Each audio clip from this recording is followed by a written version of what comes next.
In the wake of the deaths of 76 veterans at the Holyoke Soldiers' Home, the House Committee on Veteran Affairs held a hearing on the oversight and preparedness of state-run veteran homes all across the country.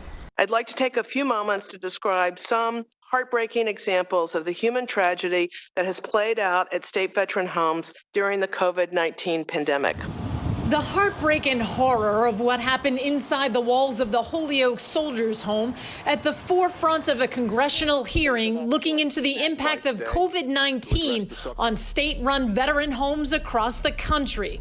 Former Holyoke Superintendent Paul Barabani told lawmakers about the historic staffing shortages and cramped rooms that were flagged repeatedly in VA inspections, which made it difficult to isolate veterans.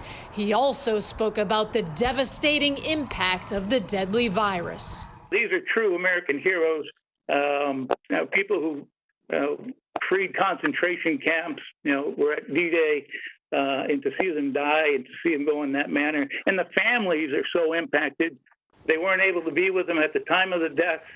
One person talked that the last time the veteran's wife saw him was when they unzipped the body bag and saw his face with dog. It was one of the first state veterans' homes to experience a major outbreak. Insufficient staffing and infection control issues resulted in the deaths of 76 veterans. Massachusetts Congressman Richard Neal and Joe Kennedy weighing in, calling for more oversight and leaders with medical and infection control background to run Holyoke, which was one of the hardest hit state-run homes across the country with 76 deaths.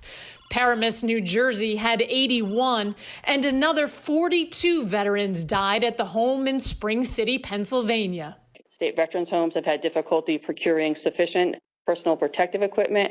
Nationally, most state-run homes need access to adequate PPE and staff, more private rooms for infection control and isolation, and rapid testing for staff and residents. These homes are it's the last place that veterans really go to. So it is incumbent on us that we make these facilities the very best that they can be, because that's what our veterans absolutely deserve.